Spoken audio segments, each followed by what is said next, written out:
trucks are just sitting at the gates.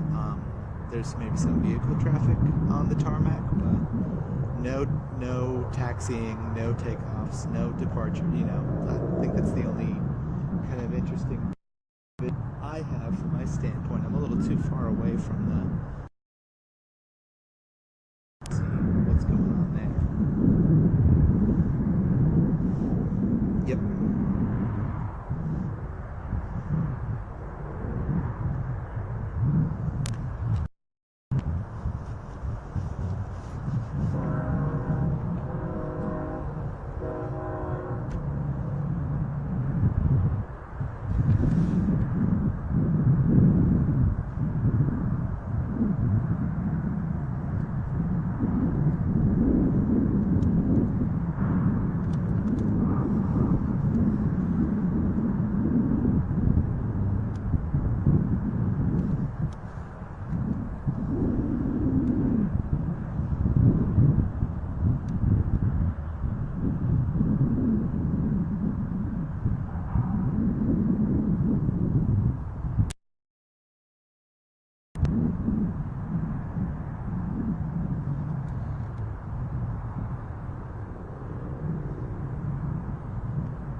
cross on all the flashing lights.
several metro buses here to help police that are at Gravely Point warm up, but they aren't really being used much because there aren't many police here.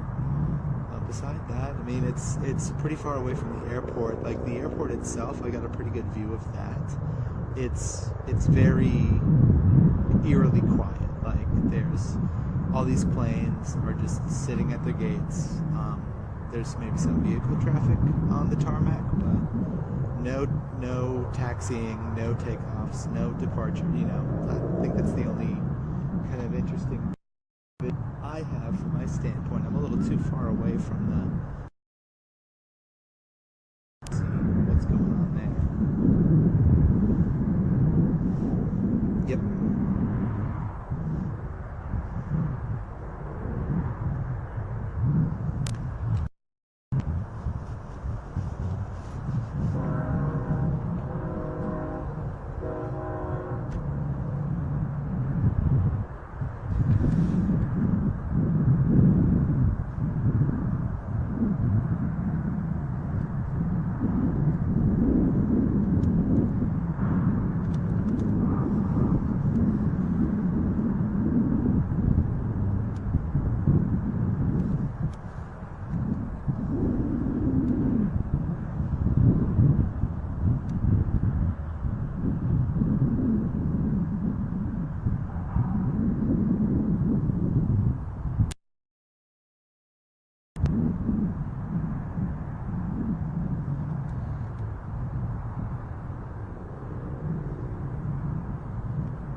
To jest ten główny pas przebiega w tym kierunku i tam właśnie starał się wylądować ten samolot, który miał na pokładzie 60 pasażerów, tam były 4 osoby załogi, niewielki samolot lecący z Wichita w stanie Kansas. Mówię o tym, że to jest małe lotnisko, bowiem większe samoloty odrzutowe tutaj nie startują, nie lądują, mówię o tych potężnych samolotach, które na przykład udają się w loty transatlantyckie. To lotnisko jest po prostu za małe, ten pas jest tutaj za mały. Co więcej, za każdym razem, gdy ląduje się na tym lotnisku, trzeba się przygotować na bardzo gwałtowne hamowanie. Tak krótki jest ten pas. Piloci od razu wrzucają przeciwciąg, od razu bardzo mocno hamują, żeby wyrobić się, mówiąc kolokwialnie, przed końcem tego pasa. Co więcej, Paręnaście kilometrów stąd, w tamtą stronę, znajduje się baza Fort Belvoir. Dlaczego mówię o tej bazie? To jest baza, która ma również swoją część lotniczą. Tam stacjonują śmigłowce Black Hawk i to właśnie stamtąd pochodził ten śmigłowiec z 3 żołnierzami, który zderzył się z samolotem, który zderzył się z tą maszyną lecącą z Kansas, z miasta Wichita.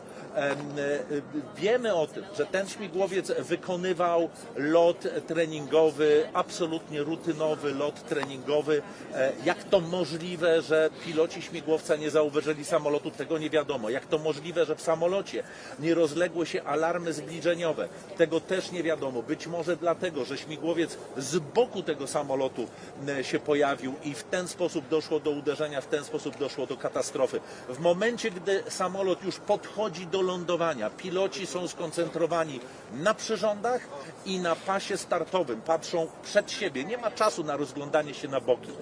I o tym też trzeba pamiętać. Samoloty tutaj, na tej wysokości są już niezwykle nisko, no bo lotnisko znajduje się, nie wiem, 150 metrów stąd, może 200 metrów stąd, zatem samoloty są już bardzo, bardzo nisko. I jeszcze jedno.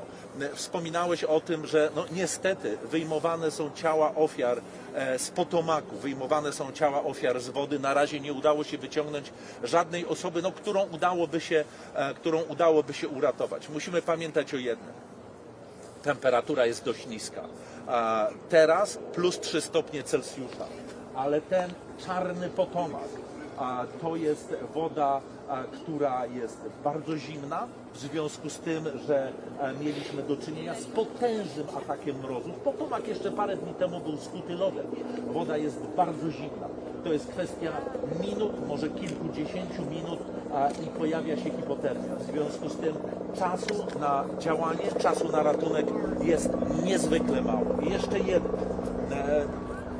Ostatnia katastrofa, z tego co ja pamiętam, rozmawiałem z Marcinem Wyszogrodzkim, bo relacjonowaliśmy Państwu tę katastrofę. Ostatnia katastrofa w Stanach Zjednoczonych, o ile dobrze pamiętamy, to była katastrofa w Buffalo, w stanie Nowy Jork. Tam samolot turbośmigłowy, pasażerski samolot turbośmigłowy się roztrzaskał też podczas już zbliżania się do lotniska. To jeszcze nie było pełne podejście, ale to już było zbliżanie się do lotniska. Maszyna została oblodzona, spadła. Nad nami leci kolejny śmigłowiec służb ratunkowych. Mnóstwo ich jest teraz tutaj. To była katastrofa, z której wyciągnięto wnioski. Zmieniono trochę szkolenie pilotów. W tym wypadku mamy do czynienia z katastrofą, jakiej w przypadku na tyle dużej maszyny nie było od kilkudziesięciu lat w Stanach Zjednoczonych. Bowiem to katastrofa 2 maszyn, do której doszło, czy też zderzenie 2 maszyn w powietrzu, do którego doszło w powietrzu. Możemy bardzo długo opowiadać o tym, jakie problemy teraz przeżywa amerykańskie lotnictwo. Brakuje kontrolerów lotów, jest potężne nagromadzenie maszyn w powietrzu i co chwilę docierają do nas informacje o tym, że właśnie na lotniskach, właśnie w pobliżu lotnisk o mały włos nie doszło do jakiejś katastrofy, o mały włos nie doszło do zderzenia na przykład manewrujących samolotów, które są na drogach dojazdowych na pas startowy. Kilka razy mieliśmy z taką sytuacją, że piloci musieli przerywać już manewr podchodzenia do lądowania, prawie że przyziemiania, bo się okazywało, że na pasie startowym jest jakaś inna maszyna. Musieli przerywać ten proces, manewr lądowania i musieli podrywać maszynę. To się zdarza co jakiś czas w Stanach Zjednoczonych. Ja słuchałem ekspertów dzisiaj po tej katastrofie, do której doszło tutaj w Waszyngtonie i oni mówią, te dzwonki alarmowe pojawiały się od lat i rozbrzmiewały niezwykle głośno, no ale niewiele się dało zrobić. I mamy teraz katastrofę, w której może być bardzo dużo ofiar. 60 pasażerów na pokładzie samolotu, 4 osoby załogi, plus 3 żołnierzy na pokładzie Black Hawka, który uderzył w samolot pasażerski.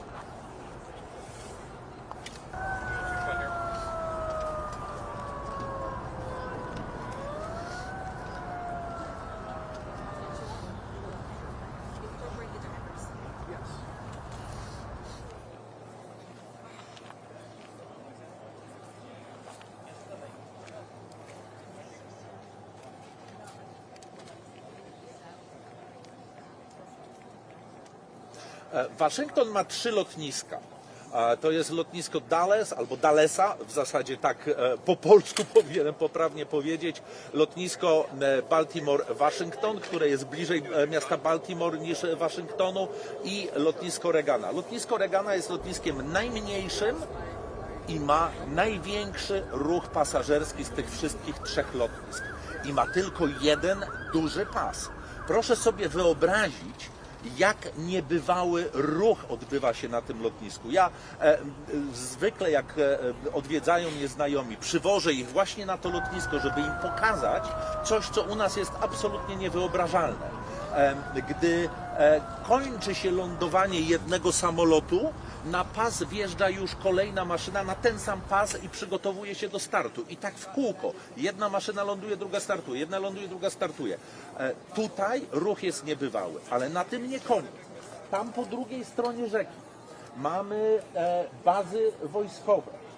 Tam, z tego co pamiętam, gdzieś w tamtym miejscu jest baza Straży Przybrzeżnej.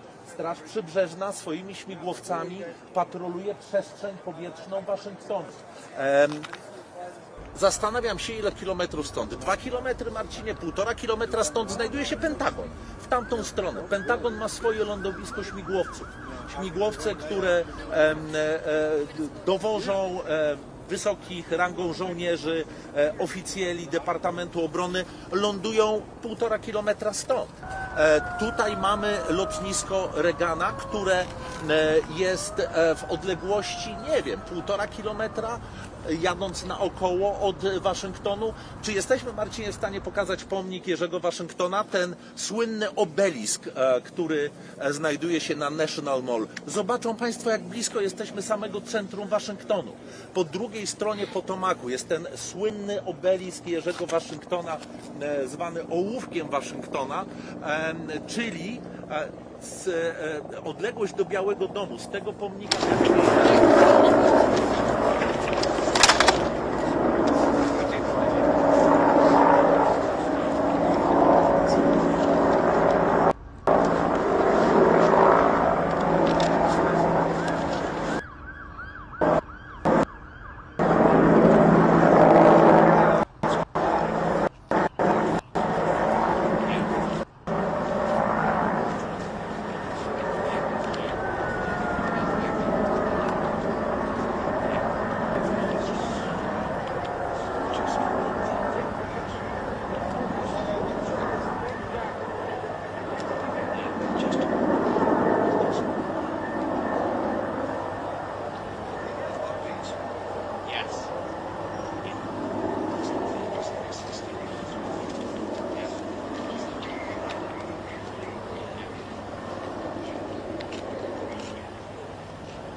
Bo ja tutaj nie mam, wiesz, jak się...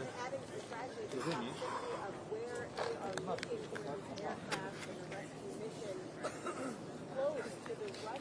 Nie widzę, ale słyszę.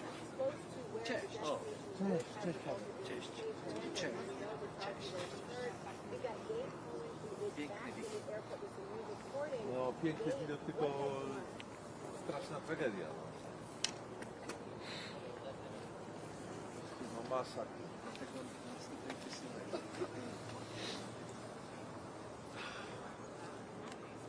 Za 10 minut. Tylko, nie? Tylko Ponownie.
things here.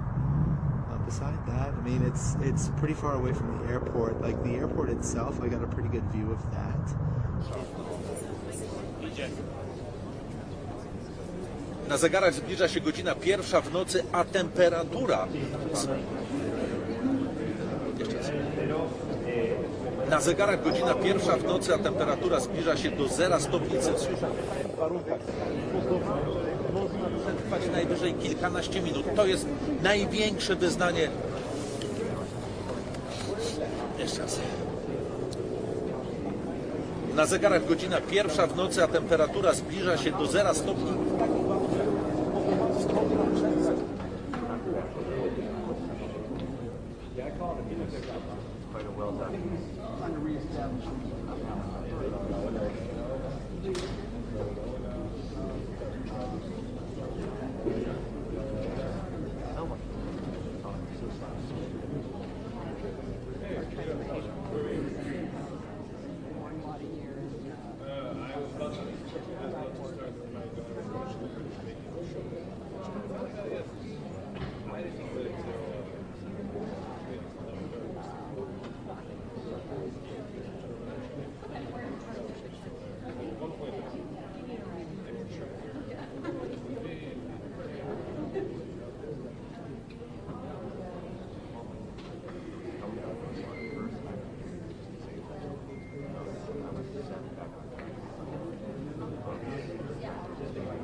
I was just watching you guys before I left my apartment.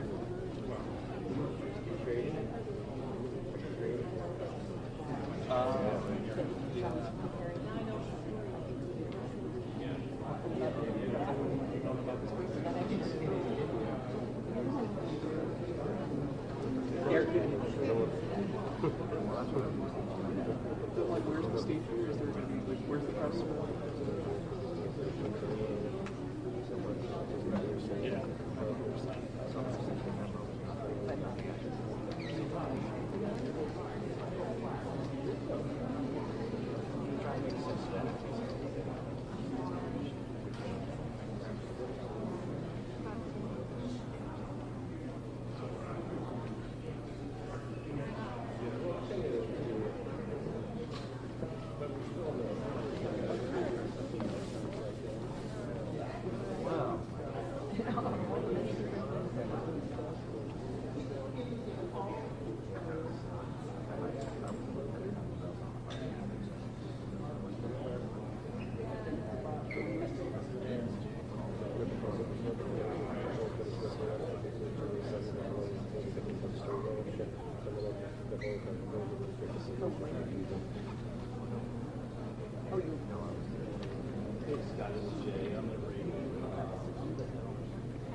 Mam relację tutaj, bo konferencja się raczej nie rozpocznie do 7,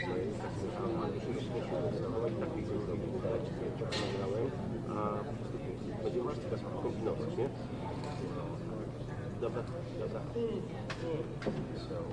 Ale nie, na 7 to będzie na konferencji później. No. Dobra, no.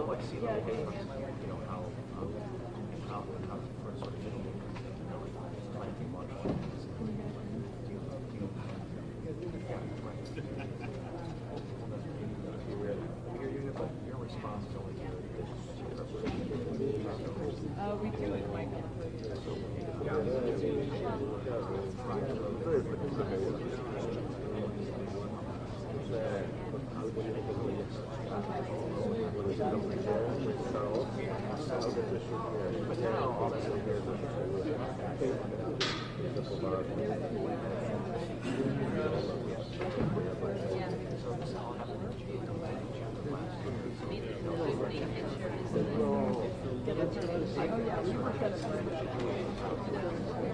Testing 1, 2, 3, 4, 5, 6, 7, 8, 9, 10. You guys got?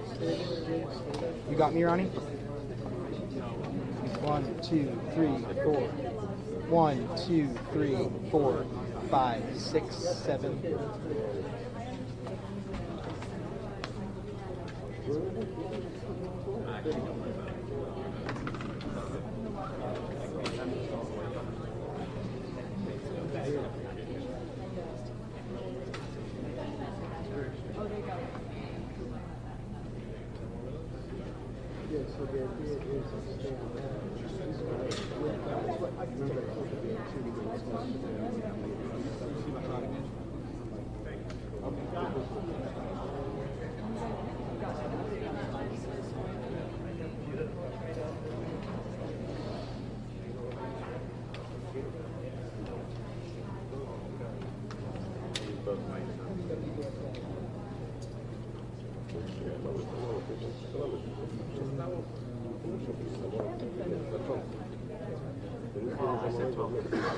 I think she just said, maybe she said it 5 days, she apologized for the delay, because they had originally said 12:30, and then everybody was ready.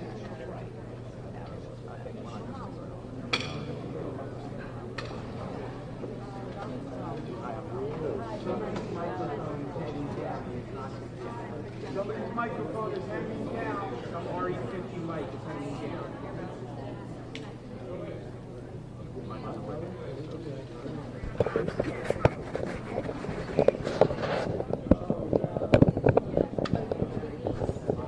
Hey, everybody check your mics on the stand. One of them is hanging down.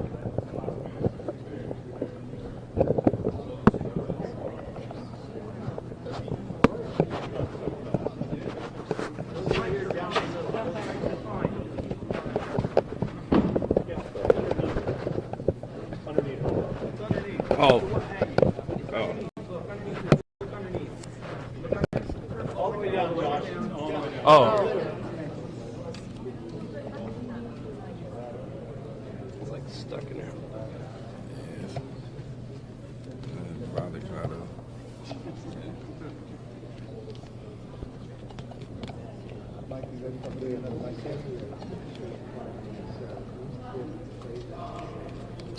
In-house media mic check. 1, 2, Whoever it is, they owe me a 3, drink. 4, 5. Perfect. Thank you.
In-house media mic check. 1, 2. You got it? Perfect. Thank you.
Heads up, heads up.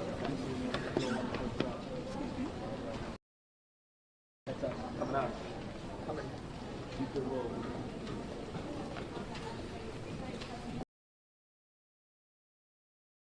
Who are from Kansas who wanted to say a few words. First, Senator Moran, and then Senator Marshall. Mayor, thank you, and Mr. Secretary, thank you, and to our first responders, thank you very much for all that's taking place here. I'm Jerry Moran. I'm a United States Senator from Kansas, and I chair the subcommittee in Commerce Committee on Aviation. So we have really a serious and sad circumstance that we want to be here to be helpful, and we're praying that our responders are safe and the folks who are on that flight are recovered.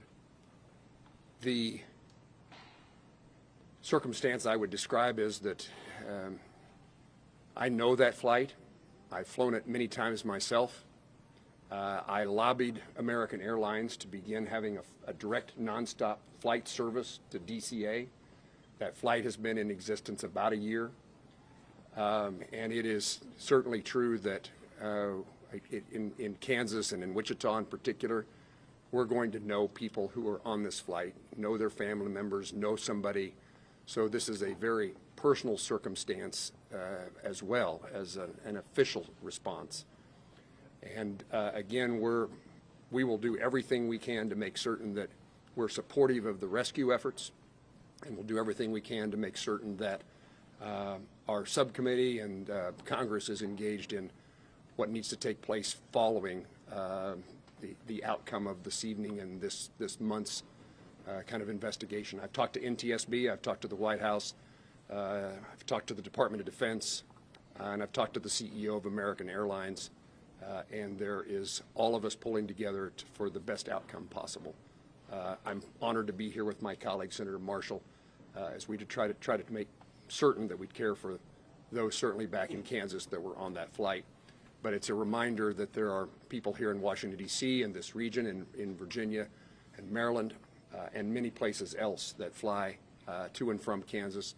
And so we're rooting and supporting all those, regardless of where you're from. And Mayor, I appreciate the gathering here for us to try to provide information to those in Kansas and across your city. Thank you. Yeah. Thank you. Well, thank you, Senator Moran and Mayor, Secretary. You know, when one person dies, it's a tragedy, but when many, many, many people die, it's an unbearable sorrow. It's a heartbreak beyond measure.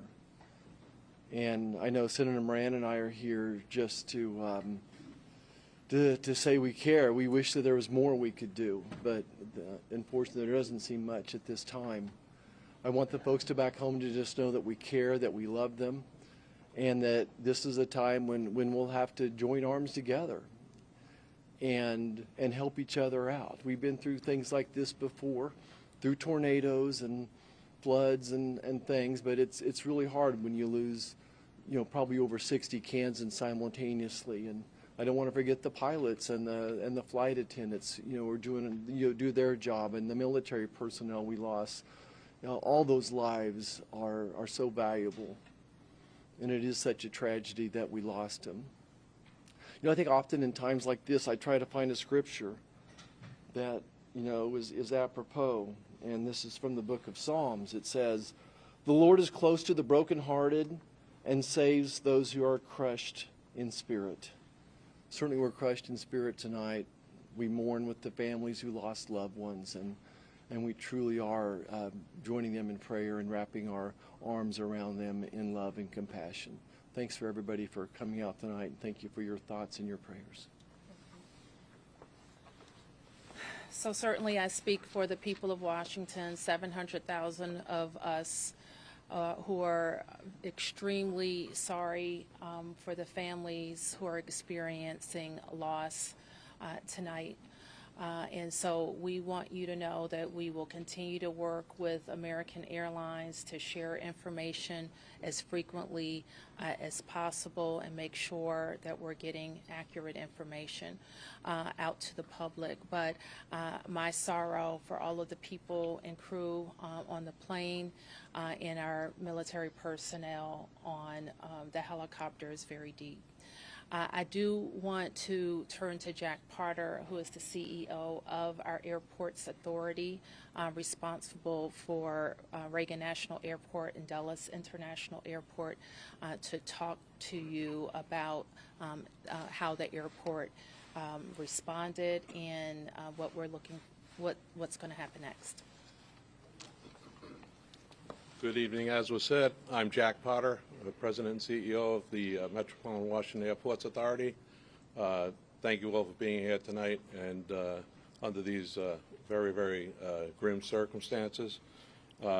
First of all, I want to let you know that we're providing support to all the families who are involved.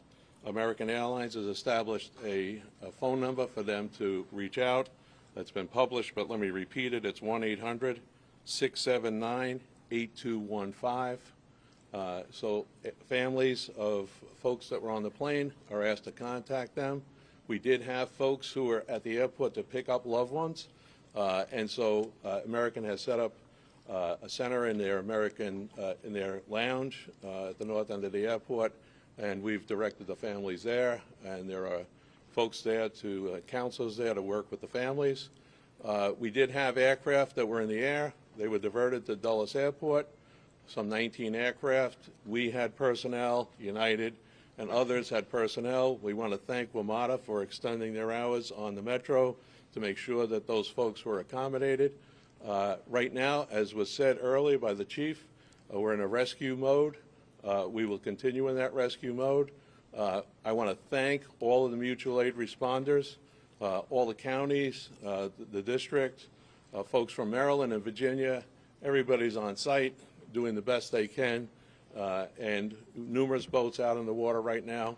NTSB is on site. I want to thank all of the folks behind me, the Secretary, the Mayor, the 2 senators for all of their support, and we're going to continue to work through the night. I do want to make an announcement. People are, concerned about what's going to happen in the morning. Reagan National Airport will be closed until 11 o'clock. That's when the first flights will take off. But we're going to continue to do our best and work through this situation over the course of the night, and we hope to have more news as it develops. But for right now, it's a very difficult situation out there with the cold. It's very dark, but there are numerous boats out there. There are dive teams out there. So, again, we'll continue to work this situation, and I'll turn it back to the Mayor. Thank you very much. Thanks for that update. And you've heard that in the National Capital Region, the district, of course, is Washington, D.C. is at the center, but we are a close region. We have heard from the governors of Maryland and Virginia, the mayor of the city of Baltimore, all who have sent us personnel to help in the rescue operations. Last thing I'll note is just to our local viewership, and just please let our first responders do their work. Try to let our vehicles get to scenes and through scenes.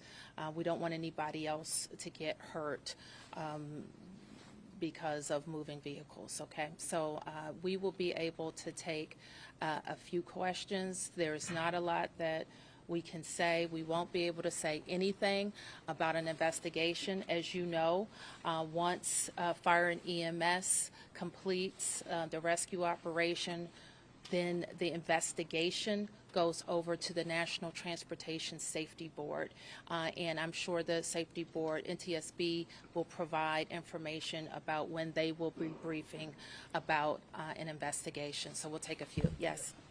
Can you confirm that both aircraft are in the water, and perhaps Chief Donnelly can explain what's involved in conducting an operation like this in these conditions?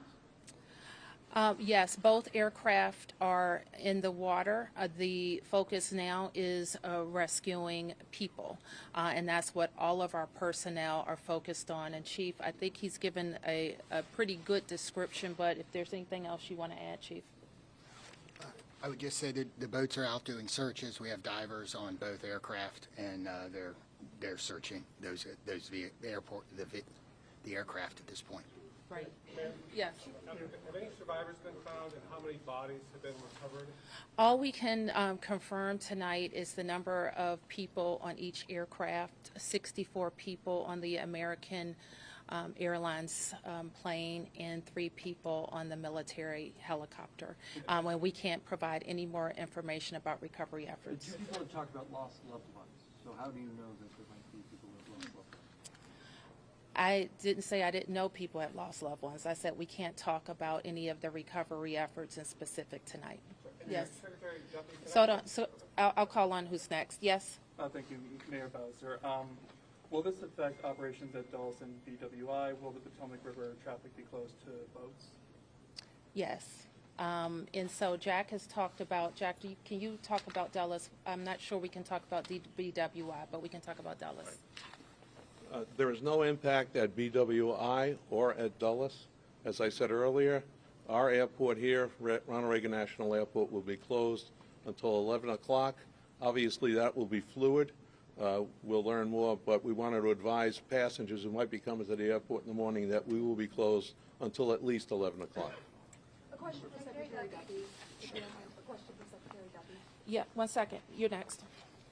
Hi, Mayor. Thank you so much. Uh-huh. So, just other than the current situations, like we know the water is extremely cold and it's very dark outside. Although Senator is saying that there are numerous boats in the water, but what's the the biggest challenges for the rescue team? What best scenario we can expect in the coming few hours till morning? So the challenges are access. The water that we're operating in is about 8 feet deep.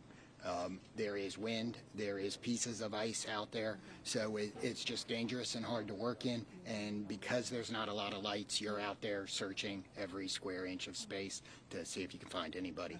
Divers are doing the same thing in the water. The water is dark, it is murky, and that is a very tough condition for them to dive in. The question about the river, we'll make that decision later. The Coast Guard's on scene, and I would expect that it's not a high use time in the river, and we should not expect to have recreational traffic on the river tomorrow. Okay, 3 questions. 1, 2, 3.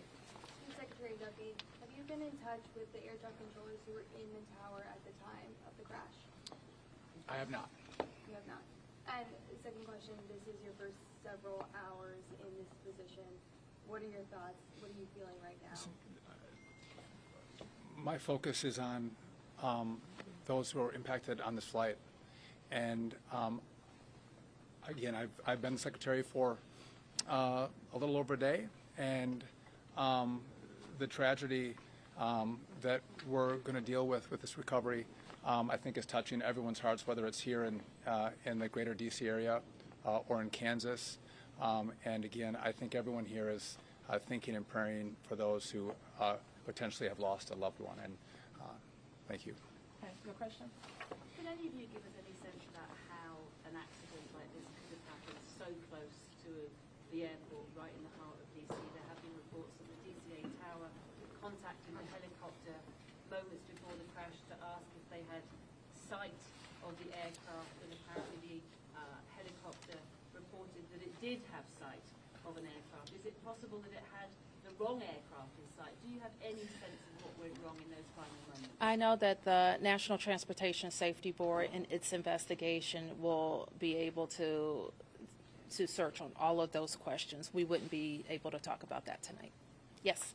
2 parts for Secretary Duffy. The first being, you were talking about you were in the Situation Room with the President and Pete Hegseth both being there. Can you tell us more about the President's initial reactions to this, as well as Pete Hegseth, given this was a military helicopter? So I was not in the Situation Room. I did have a conversation with the Situation Room where the President was located, as well as with Secretary Hegseth. We were exchanging information.